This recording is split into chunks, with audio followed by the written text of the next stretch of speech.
A nossa amiga Rose, nossa irmã Rose, vai estudar o Evangelho segundo o Espiritismo, capítulo 6, Cristo Consolador. Não é, Rose? Boa noite a todos. Aqui, alguns estão chegando agora do nosso estudo. Então, nós damos o nosso boa noite aos companheiros que estão se reunindo conosco na nossa Sociedade de Estudos do Espírito Francisco de Assis, aqui em Petrópolis. E nós vamos estudar hoje o Evangelho segundo o Espiritismo, capítulo 6, que é o Cristo Consolador. E o estudo da noite de hoje será do item 8. Então, esse item 8 é uma mensagem do Espírito de Verdade. Então, o Espírito de Verdade começa dizendo assim: Deus consola os humildes e dá força aos aflitos que lhe pedem. Seu poder cobre a terra e por toda parte, junto de cada lágrima, colocou ele um bálsamo que consola. Então, aqui está dizendo bem claro que Deus consola os humildes e dá força aos aflitos que lhe pedem. Então, aqueles que se reconhecem submissos à vontade de Deus, recebe esse consolo do Pai. Já aqueles outros que se rebelam, que se mostram refratários aos ensinos dos Espíritos, aos ensinamentos do Mestre Jesus, não vão conseguir encontrar, alcançar esse consolo. Porque a rebeldia, que é um sinônimo de orgulho, não nos permite reconhecer a bondade infinita do Pai e, assim, não há consolo em meio a tantas dores. Então, a criatura vai sofrer sim. E o seu sofrimento é causado principalmente pelo seu orgulho de não aceitar Deus como Pai, como Criador, como aquele a quem pertencem as nossas vidas. Entender que é a vontade do Pai que se faz. E que, dependendo da situação que estivermos passando, nós não temos que nos rebelar. Temos que superar os obstáculos e ainda agradecer pelas dores que nos alcançarem, porque deveremos ter consciência que essas dores são um processo educativo, são a consequência natural dos atos que nós praticamos, e não são castigo de Deus. É uma forma que Deus tem de nos auxiliar. Muitas vezes é necessária a dor para levar a pessoa a buscar o caminho do bem. Então, Deus consola os humildes, os que compreendem o porquê estão sofrendo e que percebem que aquele sofrimento não é um castigo e que a pessoa não é vítima, porque a gente sabe que a vítima não existe. Então, Deus consola sim e dá força a todos aqueles que pedem a Deus a consolação, a proteção. E Jesus nos ensinou isso. Ele disse: orem ao Pai, peçam ao Pai, porque aquele que pedir humildemente ao Pai receberá a consolação. Não é fazer como muita gente tem por aí, que resolve botar o dedo no peito de Deus. Ah, eu sou filho do Criador, eu sou filho do dono do universo. Então, se ele é o dono e eu sou filho dele, eu tenho que receber.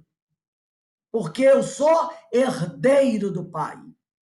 E aí, essas pessoas praticamente exigem de Deus as coisas. Deus tem que me dar. Tem pessoas que são assim. Não, nós temos que pedir ao Pai. Jesus pede ao Pai, mas pede com humildade, que o Pai nos atende.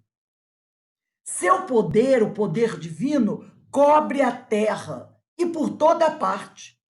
E junto de cada lágrima, colocou ele um bálsamo que consola. Esse bálsamo pode vir de várias formas. Através de um telefonema de um amigo, na hora que a dor está muito grande. Através de um abraço, de um sorriso, de um carinho, de uma página que a gente leia, de um estudo que a gente faça, de uma palestra que a gente veja nesses períodos de pandemia. Quantos de nós estamos vendo um monte de palestras, participando de várias reuniões virtuais? Tudo isso é um bálsamo, porque a pessoa, às vezes, está sofrendo muito, está em agonia, está abandonada, está se sentindo solitária. E aí ela assiste uma palestra, ela lê uma passagem, um parágrafo no Evangelho. E aquele texto, aquela palestra,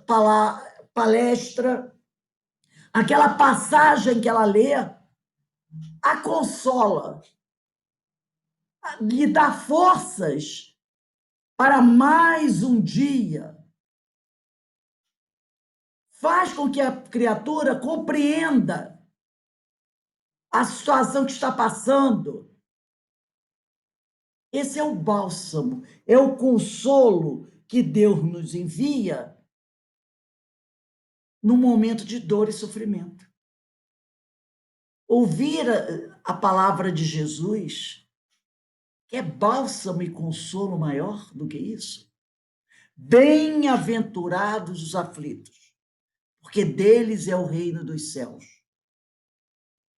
São passagens lindas que tem no Evangelho, que se nós refletirmos com profundidade sobre essas passagens, não há aquele que não se sinta amparado e consolado.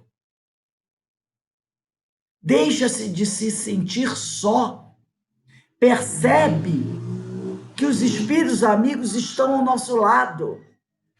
Se nós conseguirmos fazer silêncio em nosso íntimo, nós vamos ouvir a palavra dos nossos amigos espirituais. Nós vamos sentir a presença deles, a nos abraçar, a nos consolar, a nos instruir. Mas precisamos ter ouvidos para ouvir e olhos para ver. A abnegação e o devotamento são uma prece contínua. A abnegação é aquela renúncia à própria vontade, é a entrega que a criatura faz, aquele trabalho que ela quer realizar. E o devotamento é a dedicação, é o grande empenho. Então, ele diz aqui: a sabedoria humana reside nessas duas palavras. A abnegação e o devotamento são uma prece contínua, encerra o ensinamento profundo. Quanto mais abnegado e devotado a pessoa for, mais feliz ela será. E a abnegação e esse devotamento, essa renúncia, muitas vezes até a própria vontade em prol do próximo, o devotamento, a dedicação a uma tarefa, isso é como se fosse uma prece contínua. Então, a gente percebe que a prece não são apenas palavras, mas ação. Um trabalho realizado com amor e oferecido ao Pai é como se fosse uma prece. A abnegação e o devotamento, a que a pessoa se entrega a uma tarefa, a um estudo, a divulgação do Evangelho, é uma prece que ela está proferindo. A sabedoria humana reside nessas duas palavras, abnegação e devotamento. Possam todos os espíritos sofredores compreender essa verdade, em vez de clamarem contra suas dores, contra os sofrimentos morais que nesse mundo vos cabem em partilha. Se ao invés de nós nos rebelarmos, eu estou revoltada contra esse isolamento social, não aguento mais. Eu estou revoltada com essa história de não poder sair, de não poder passear, de não poder viajar, de não poder ver a minha família. Se ela, ao invés disso, se dedicar, se devotar a alguma coisa edificante, ela vai crescer. Ela estará se fortalecendo. E o Pai, que tudo vê, proporcionará àquela pessoa o consolo que ela necessita, a misericórdia que ela precisa. Como é importante esse pensamento, essa ideia de devotamento e abnegação nesses momentos em que estamos vivendo. Se a pessoa se rebelar, eu vou para a rua de qualquer maneira, eu não aguento mais. Olha o problema que essa pessoa pode arrumar. Pode contrair a doença, terá que ser hospitalizada, no hospital ficará sozinho, não terá companhia de ninguém, não poderá conversar, e se conversar vai ser muito pouquinho pelo celular com os amigos. Os médicos, os enfermeiros não poderão estar ao lado dela o tempo todo. Por quê? Porque ela foi rebelde à situação que ela estava vivendo. Ela foi rebelde àquilo que estava acontecendo. Mas se ela buscasse ver esse momento como uma oportunidade, gente, olha quanta coisa boa nós fizemos durante esse recesso que não fazíamos antes. Reencontramos muitos amigos, participamos de várias reuniões virtuais, estudamos várias obras, nos sobra tempo para ver um monte de palestras no YouTube, no Facebook.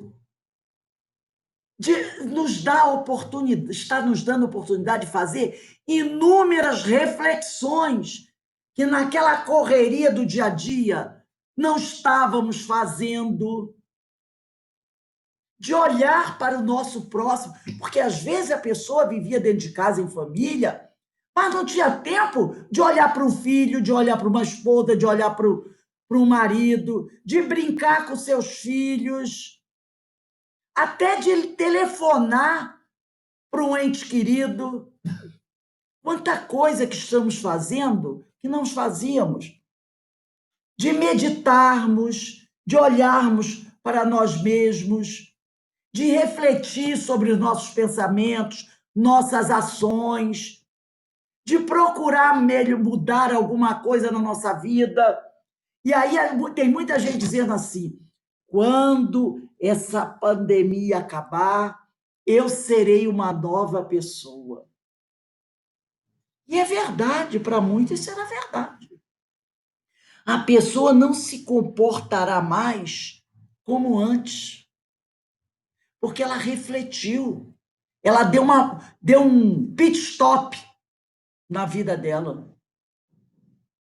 Gente, para eu mesmo tenho, nossa, quanta coisa! Fazia tempo que eu não lia meus livros, que eu não assistia algumas palestras, porque a gente vivia naquela correria, com outras preocupações do dia a dia, da vida material, que hoje a gente está percebendo, olha aí, eu não estou saindo de casa e tudo está aí, continua aí. O mundo não acabou.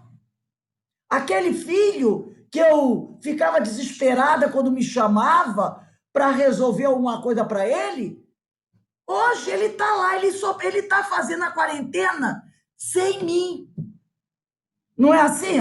A gente não ficava preocupado?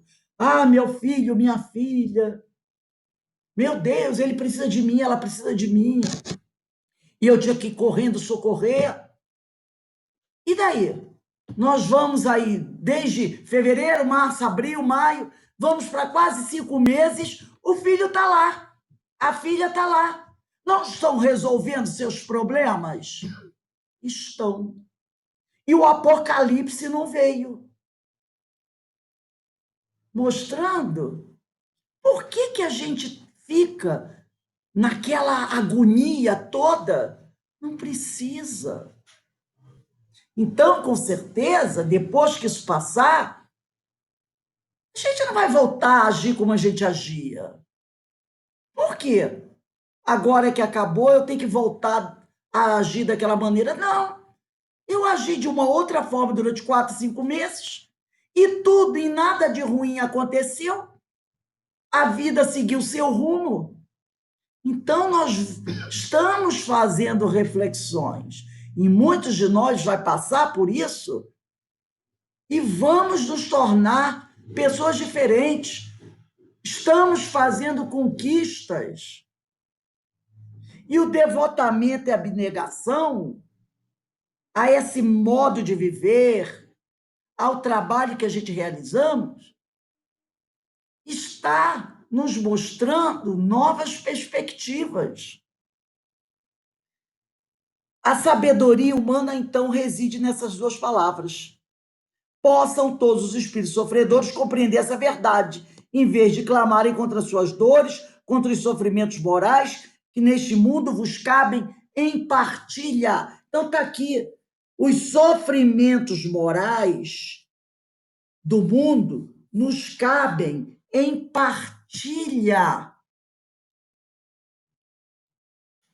Tomai, pois, por divisa estas duas palavras, devotamento e abnegação.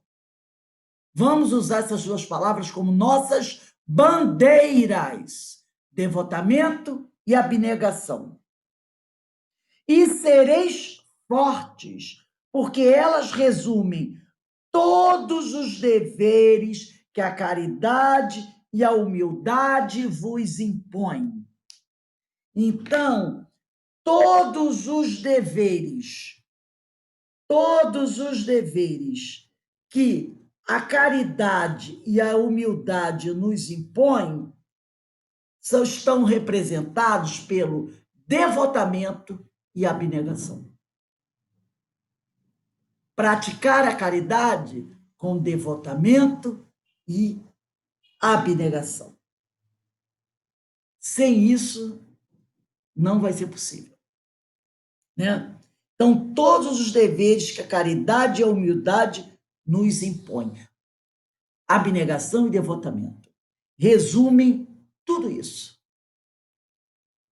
O sentimento do dever cumprido vos dará repouso ao espírito e resignação. Realmente, né? Quando você sabe que você realizou aquilo que você precisava realizar, você deita e dorme com a consciência tranquila. E também nos traz a resignação. Eu fiz o que precisava fazer. Eu fiz aquilo que eu tinha condições de fazer. Então, eu não me culpo por ter deixado algo incompleto. Eu fiz o máximo, eu fiz o que eu podia, eu fiz o que eu sabia. E quando isso é verdade, a nossa consciência não nos incomoda. Ela só nos incomoda quando não é verdade o que nós falamos. Porque a consciência, ela não tem problema nenhum em nos dizer: você está mentindo. Ela não tem pudor. Ela não tem nenhum pudor. Os companheiros à nossa volta têm. Um amigo, um irmão, um pai, uma mãe, um marido. Eles não dizem isso. Se eles sabem que nós falhamos por questões da nossa própria vontade, eles muitas vezes omitem a verdade, mas a nossa consciência não. Ela diz mesmo: é mentira. Você podia fazer mais. Não fez por preguiça, não fez por vaidade, não fez por egoísmo. E aí a pessoa não dorme, fica incomodada. Mas quando a nossa consciência não nos incomoda, é porque realmente nós fizemos aquilo que era possível para nós realizarmos.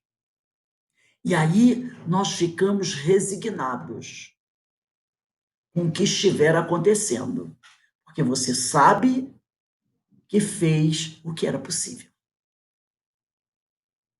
O coração bate então melhor, a alma se asserena e o corpo se forra aos desfalecimentos. Por isso que o corpo tanto menos forte se sente, quanto mais profundamente golpeado é o espírito. Então, quando você está de bem com você mesmo, tudo em você é agradável. A sua saúde. Mesmo que você tenha algum problema de alguma doença, você se sente saudável, porque o seu espírito está saudável. Ah, eu tenho um probleminha aqui, mas você encara bem. Eu vou ao meu médico, eu tomo o meu remédio, eu faço o meu tratamento. A doença física não me incomoda, não me revolta, porque eu estou em paz com a minha consciência. Como diz Francisco de Assis, né? É o burrinho, né? É o burrinho. Mas está tudo bem. Está tudo bem. Faz parte da caminhada. A máquina tem um prazo de validade. Mas a minha consciência está tranquila. Eu me sinto saudável. O coração bate então melhor. Não tem agonia. Não tem estresse. Não tem incômodo. A alma se asserena. O corpo se forra aos desfalecimentos. Por isso que o corpo tanto menos forte se sente, quanto mais profundamente golpeado é o espírito.